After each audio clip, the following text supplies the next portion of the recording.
Hi everyone, today I will discuss about matrix on lecture number 3 on elementary operation.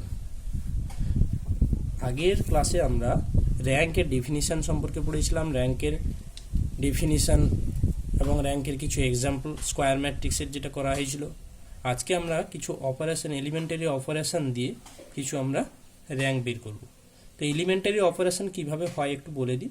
Elementary অপারেশনে কিছু নিয়ম আছে, যেমন an elementary operation on matrix A over a field F is an operation of the following three types. এক হচ্ছে interchange of two rows or columns of A, দুটো রোয়ের interchange অথবা দুটো কলামের ইন্টারচেঞ্জ করা যেতে পারে। দু নম্বর বলছে কি multiplication of a row or column by a non zero scalar C in F, মানে যে কোনো রোকে বা যে কোনো কলামকে আমরা স্কেলার একটা কোয়ান্টিটি সেটা মাল্টিপ্লিকেশন করতে পারি। তিন নম্বর বলছে কি addition of a scalar multiple of one row to another row, মানে একটা রো থেকে আরেকটা রোতে আমরা অ্যাডিশন করতে পারি অথবা স্কেলার মাল্টিপ্লিকেশন করতে পারি।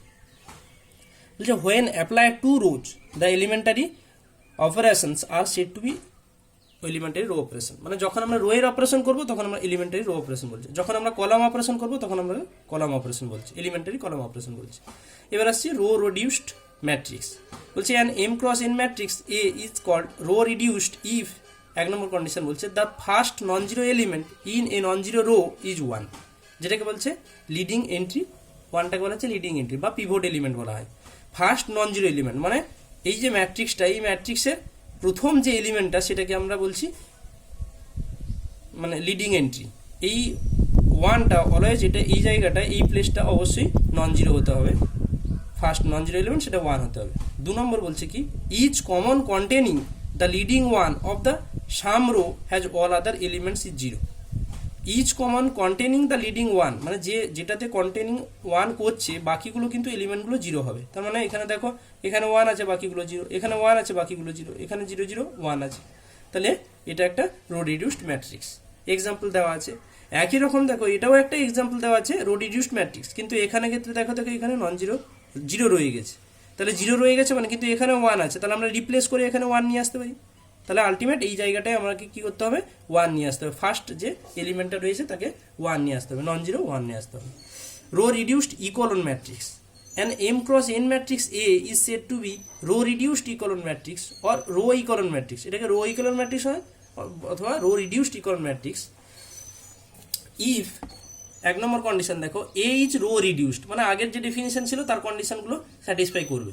দু নম্বর কন্ডিশন বলছে দেয়ার অ্যান ইন্টিজার আর, যেটা বলেছে zero less than equal to R less than equal to M, M বলতে এখানে কতগুলো রো আছে, এম ক্রস এন ম্যাট্রিক্স যেটা, such that the first R rows of A are non zero rows and remaining rows are all zeros, are all zero rows. তার মানে বলা হচ্ছে কি যে এখানে there is an integer R, মানে অবশ্যই সেটা রো এর থেকে ছোট হবে, zero less than equal to R less than, জিরোর থেকে বড় হবে আর রো যতগুলো থাকবে তার থেকে ছোট হবে। Such that the first R rows, মানে প্রথম আর সংখ্যক রোতে সেটা বলছে কি non zero row R non zero row হবে, মানে প্রথম যে রোগুলো থাকবে সেগুলো নন জিরো রো হবে। And remaining rows if there be any, যদি থাকে আর কি, আর অল জিরো রোজ, বাকিগুলো জিরো রো হবে। যেমন দেখো এক্সাম্পলটা একটু বলে দিই, দুটো নন জিরো রো আছে, একটা জিরো রো আছে। তিন নম্বর কন্ডিশন বলছে কি for each non-zero row if the leading element of I occurs in the column ki, then k1 less than k2 less than k3 dot করে less than kn, বলছে each leading element of the I occurs, মানে এখানে দেখো leading element কোনটা আছে, leading element বলতে এখানে এটা কত আছে, জিরো আছে, কিন্তু লিডিং এলিমেন্ট অলওয়েজ ওয়ান হবে, তাহলে এক্ষেত্রে কি করতে হবে, এটাকে রিপ্লেস করে দিতে হবে, c1 থেকে c2 রিপ্লেস করলে এটা ওয়ান চলে আসবে, বাকিগুলো দেখো জিরো আছে, যে পজিশনে ওয়ান আছে তার বাকিগুলো দেখো জিরো আছে, one zero zero zero one zero one zero zero. বেশ, এবারে আমরা এক্সাম্পল কয়েকটা করি, ম্যাট্রিক্সের র্যাঙ্ক কয়েকটা বের করবো। দেখো এই ম্যাট্রিক্সটা দেওয়া আছে, এর র্যাঙ্ক বের করতে বলেছে। এর র্যাঙ্ক বের করার জন্য আমরা কি করব, এই একটা ধরে নিচ্ছি ম্যাট্রিক্স, তার এখানে দেখবে অ্যাট ফার্স্ট এটা যেন নন জিরো হয়, ফার্স্ট যে এলিমেন্টটা সেটা যেন অবশ্যই নন জিরো হয়, বাকি সেই নন জিরো এলিমেন্টের নিচে যেগুলো থাকবে সেগুলোকে অবশ্যই জিরো করতে হবে। অ্যাট ফার্স্ট আমাকে দেখতে হবে যে এটাকে নন স্কোয়ার আছে, তাকে স্কোয়ার ম্যাট্রিক্স ভেবে নিতে হবে যে 3x3 নিচ্ছি, তাহলে এই আলটিমেট এটা একটা ডায়াগোনাল পাচ্ছি, ডায়াগোনালের নিচের পার্টগুলো জিরো করবো। তাহলে অ্যাট ফার্স্ট আমরা কি করবো, দেখো r2 ড্যাশ সমান r2 মাইনাস r1, তাহলে এখানে এটা r2 লাইন, এটা R1 লাইন, এটা R3 লাইন। তাহলে এখানে দেখো R1টা ফিক্সড রয়ে যাবে, R1 দেখো চেঞ্জ হয়নি, R2টাকে আমরা চেঞ্জ করবো আর R3টাকে চেঞ্জ করবো, একই সঙ্গে দুটো অপারেশন করতে পারি। R2 ড্যাশ সমান R2 minus R1, R2 minus R1। এইখানে একটু বলে রাখি, যেটা ভুল হয় আমাদের, R2 ড্যাশ সমান R2 minus R1, not R1 minus R2। R1 minus R2 করলেও এটা 0 আসবে, কিন্তু আমরা করতে পারবো না, যেটা নতুন তৈরি হচ্ছে তাকে দিয়েই অন্যটাকে অপারেশন লাগাতে হবে। তাহলে R2 মাইনাস R1, তাহলে R2 মাইনাস R1 করলে এটা 0, তাহলে এখানে 0, এটাকে বিয়োগ করলে 1 1 1 1, একই রকম 0 0 3 3 3 পেয়ে গেছি। এবারে দেখো এই পজিশনে কত আসছে, 3 3 3, এটা 1 1 1, তাহলে এর সঙ্গে যদি 3 গুণ করে দিই এটা থেকে এটা বিয়োগ করতে পারবো। তাহলে R3 ড্যাশ সমান R3 মাইনাস 3 R2, মানে এর সঙ্গে 3 গুণ করছি, R2 লাইনের সঙ্গে R3 থেকে বিয়োগ করছি। অবশ্যই আমি বলেছি R3 ড্যাশ সমান R3 থেকে কিন্তু এটা বিয়োগ করতে হবে। তাহলে 1 4 5 6 0 1 1 1 0 0 0 0, তাহলে এটা একটা। আর এখানে বলা হচ্ছে R is row reduced equal matrix, row reduced equal matrix having 2 non zero rows. দেখো নন জিরো রো বলতে এটা নন জিরো রো, এটা নন জিরো রো, এটা zero row. Non zero row বলতে একটা অন্তত নন জিরো এলিমেন্ট থাকতে হবে, তবে কি সেটা নন জিরো রো হিসাবে ট্রিট হবে। তাহলে therefore the rank of the matrix is 2, তাহলে দুটো যেহেতু নন জিরো রো পেয়েছি তাহলে ম্যাট্রিক্স র্যাঙ্ক হচ্ছে 2। একই রকম আর একটা এক্সাম্পল করি, দেখো এটা একটা নতুন ধরনের এক্সাম্পল। এখানে দেওয়া আছে ম্যাট্রিক্স দেওয়া আছে, এখানে কিন্তু নন জিরো এলিমেন্ট রয়েছে, তাহলে এ ম্যাট্রিক্স এটা ধরে নিচ্ছি। এখানে আমরা কলাম অপারেশন রো অপারেশন আমরা একসঙ্গে মিলিয়ে করতে পারি, কিন্তু রো অপারেশন যখন করছো তখন রো অপারেশন দিয়ে করলে সুবিধে হয়। এবারে এখানে দেখো কলামে উপায় নেই, এখানে তো আর এটা ট্রান্সফার করতে হবে, তো এটাকে কি করব, C1 ড্যাশ সময় আমরা কি করেছি, দেখো এখানে এই কলামে দেখো 2 আছে, এই কলামে দেখো 3 আছে, এই কলামে দেখো 4 আছে, এই কলামে 5 আছে। তাহলে আমরা কি করব, এটা এই কলামটাকে 1 এর 5 দিয়ে গুণ করে দিচ্ছি, এই কলামটাকে 1 এর 5 1 এর 4 দিয়ে গুণ করে দিচ্ছি, এই কলামটাকে 1 এর 3 দিয়ে গুণ করে দিচ্ছি, এই কলামটাকে 1 এর 2 দিয়ে গুণ করে দিচ্ছি। দেখো এখানে লেখা আছে C1 ড্যাশ সমান 1/5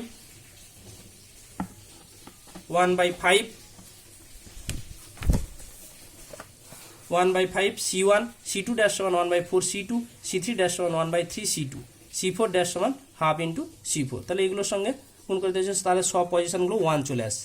এবার কি R1 আর R4টাকে আমরা চেঞ্জ করে নিয়েছি, তাই এখানে এই পজিশনটাকে আমরা কি করতে হবে, 1 আনতে হবে। তাই এই পজিশনটাকে 1 আনার জন্য আমরা কি করেছি, R1 থেকে R4 চেঞ্জ করে দিয়েছি। তাহলে এই পজিশনটা উঠে গেছে আর এই পজিশনটা নিচে চলে এসেছে।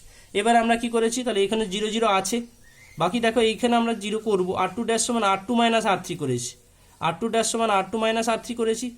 R2 ড্যাশ কোনটা, এইটা, R2 ড্যাশ সমান R2 মাইনাস R3, তাহলে এটাকে 0 করছি, তাহলে দেখো এই পজিশনগুলো 0 হয়ে যাচ্ছে। একই রকম R3 ড্যাশ সমান R3 মাইনাস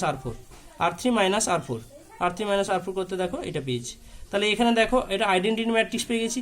এবার প্রত্যেকটাই একটা দেখো নন জিরো এলিমেন্ট রয়ে গেছে, তাহলে এটা নন জিরো এলিমেন্ট রয়ে গেছে মানে 4টাই নন জিরো রো হিসাবে ট্রিট হবে। তাহলে rank of matrix equal to 4, তাহলে এক্ষেত্রে আমরা র্যাঙ্ক পাচ্ছি 4।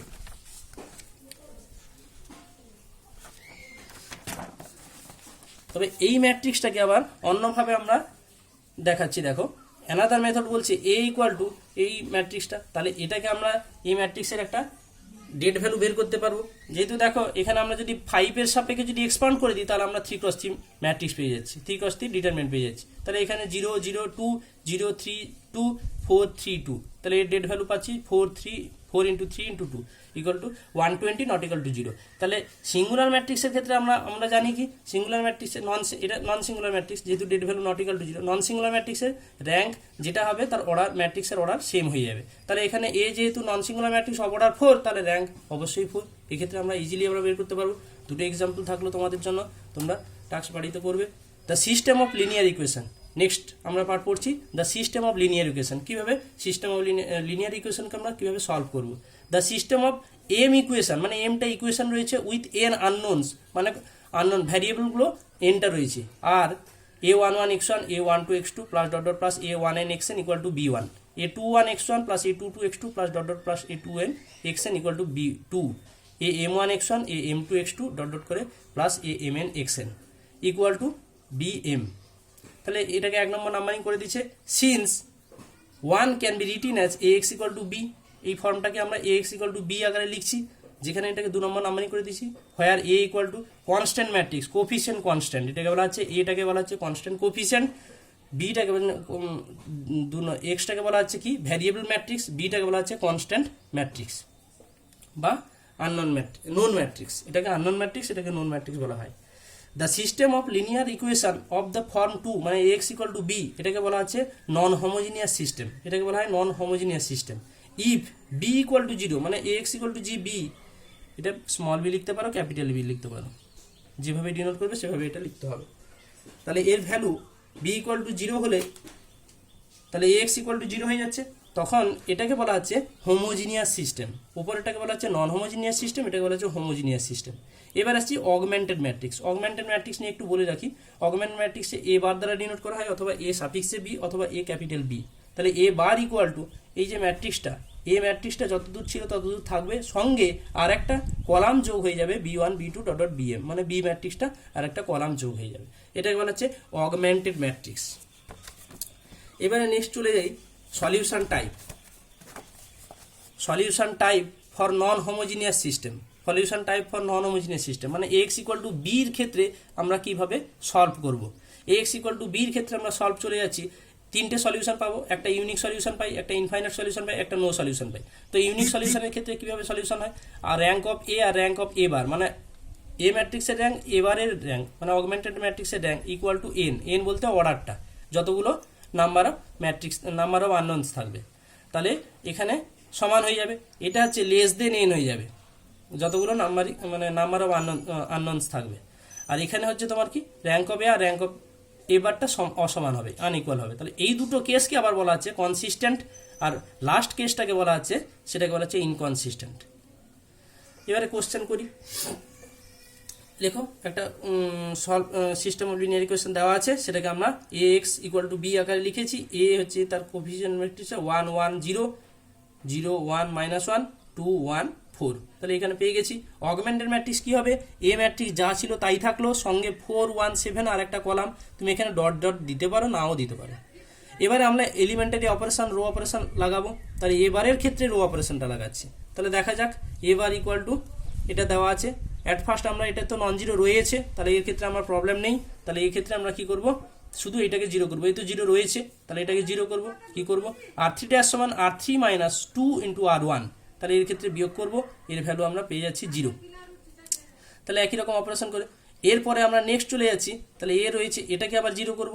r1 ড্যাশ সমান r1 - r2, r1 - r2, একই রকম r1 ড্যাশ সমান r1 - r2। কেন করলাম না, এটাকে জিরো করে দিচ্ছি, এটাকে জিরো করে দিচ্ছি কেন, যেহেতু আমরা রিডিউসড ইকুয়ালেন্ট ম্যাট্রিক্স তৈরি করতে চাইছি, তার জন্য এটাকে জিরো করে দিচ্ছি, মানে এই 1 0 0 0 1 0 0 0 1 এভাবে নিয়ে আসতে চাইছি। তাহলে এরপরে তাহলে এটাকে কি করব, r3 ড্যাশ সমান r3 + r2, একই রকম করে এটাকে যোগ করবো, এটাকে জিরো পেয়ে গেছি। দিয়ে দেখি এবার r3 ড্যাশ সমান 1/3 r3, মানে এটার ভ্যালু অবশ্যই 0 হবে, এটা 1 হবে, এটা 0 হবে, এটা 1 হবে। এবার দেখো, এবার আমি যখন এটা 1/3 দিয়ে গুণ করছি, তাহলে এটাকে কি করবে, এটা 1 হয়ে যাবে। একই রকম r1 ড্যাশ সমান r1 - r3, r1 ড্যাশ সমান r1 - r3, r1 ড্যাশ সমান r1 - r3, তাহলে r1 - r3 করলে কি হবে, আর r2 ড্যাশ সমান r1 ড্যাশ সমান r1 - r3, একই রকম করলে এটা 0 0, ঠিক আছে, এটা 1, তখন এটা কত হয়ে যাবে, এটা 0 হয়ে যাবে। এটা 1 ছিল, 1 1 - 0 করলে 0, আর এটা হচ্ছে তোমার 3। বেশ, r2 ড্যাশ সমান r2 + r3, r2 + r3 কি হবে r2 ড্যাশ সমান বলা আছে r2 + r3, তাহলে এর ক্ষেত্রে 0, এটা দুটো যোগ করছি, এটা 1, এটার ক্ষেত্রে যোগ করছি, এটা 0 চলে আসছে, এটার ক্ষেত্রে 1। তাহলে দেখো এখানে দেখো 1 0 0 0 1 0 0 0 1 এভাবে চলে এসছে। দ্য সিস্টেম ইজ ইকুইভ্যালেন্ট, তাহলে এখানে কি হবে, এটা x1 এর কোফিশিয়েন্ট, মানে x এর কোফিশিয়েন্ট, এটা x এর কোফিশিয়েন্ট 1, y এর কোফিশিয়েন্ট 0, z এর কোফিশিয়েন্ট 0, তাহলে এটা কত, x1 এর ভ্যালু কত পাচ্ছি, x1 এর সরি xy z নয়, x1 x2 x3 দেওয়া আছে, x1 এর 1, x2 0, x2 × 0, x3 × 0 equal to 3, তাহলে x1 এর ভ্যালু 3। একই রকম 0 × x1 plus 1 × x2 plus 0 × x3 equal to 1, তাহলে x2 ইকুয়াল টু 1। একই রকম 0 × x1 plus 0 × x2 plus 1 × x3 equal to 0, তাহলে x3 ইকুয়াল টু 0, তাহলে hence 310 is the required solution. Next চলে যাচ্ছি আমরা আর একটা এক্সাম্পল নিয়ে, সেটা একটু অন্যরকম এক্সাম্পল। দেখো, determine the values of K so that the following system of equations has no solution, infinite solution, only one solution. এখানে সিস্টেম অফ লিনিয়ার ইকুয়েশন দেওয়া আছে, সিস্টেম অফ লিনিয়ার ইকুয়েশন দিয়ে এখানে A B C B X দ্বারা denote করে দিয়েছি, augmented matrix ধরে নিয়েছি, এটাকে সলভ করে আমরা এটা পেয়েছি। তাহলে এখানে আমরা কন্ডিশন, এই কে এর কন্ডিশনটা জানতে চাইবো, তো এটাকে কোয়াড্রেটিক ইকুয়েশন আসবে, এটাকে ভেঙে এরকম পার্টিশন আকারে লিখবে, ফ্যাক্টর আকারে লিখবে। তাহলে K not equal to 2, K equal to -3, K not equal to 2 আর কে ইকাল টু -3, দুটো তো একসঙ্গে জিরো হবে না, হয় আইদার এটা জিরো নাহলে এটা জিরো। তাহলে কে নট ইকাল টু 2 ধরেছি, তাহলে কে নট ইকাল টু 2 ধরলে এটা কত হয়েছে, এটা জিরো হচ্ছে না, এটা কে ইকুয়াল টু যেহেতু -3 আছে তাহলে এটা জিরো হয়ে যাচ্ছে। তাহলে র্যাঙ্ক অফ এ তো এত দূর পর্যন্ত, র্যাঙ্ক অফ এ এত দূর পর্যন্ত, তো র্যাঙ্ক অফ এ যদি হয় তাহলে এই ক্ষেত্রে জিরো হচ্ছে, তাহলে দুটো নন জিরো রো পাচ্ছি, তাহলে র্যাঙ্ক অফ এ সমান 2 পাচ্ছি।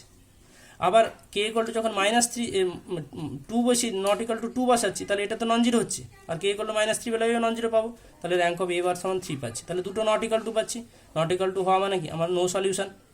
দুটো যদি এবার কে ইকুয়াল টু 2 আর K equal to -3, K equal to 2 পাচ্ছি আর কে ইকুয়াল টু -3, যদি দুটোই ধরি তাহলে আমরা এই ক্ষেত্রে পাচ্ছি কত, র্যাঙ্ক অফ এ সমান কত পাচ্ছি, 2 পাচ্ছি, আর rank of A bar equal to 2 পাচ্ছি, দুটো সমান পেয়ে গেছি। কিন্তু যেহেতু নাম্বার অফ আননোন মানে এখানে কত এক্স ওয়াই জেড 3টে, তাহলে এক্স ওয়াই জেডের এখানে ভ্যালু এক্স ওয়াই জেড 3টে ভ্যারিয়েবল, তাহলে এন এর ভ্যালু সমান 3, তাহলে লেস দেন 3 পাচ্ছি, তাহলে মোর দেন 1 solution, that is many solution, that is infinite solution. আবার চলে আসছি এখানে দুটো কন্ডিশনের মধ্যে যে কোনো একটা নাও লিখতে পারো। আবার দেখো সবগুলো নট ইকাল টু লিখবে, একটা ইকুয়াল টু সবগুলো, আর একটা নট ইকাল টু, আর একটা কন্ডিশন, একটা ইকুয়াল টু, একটা নট ইকাল টু।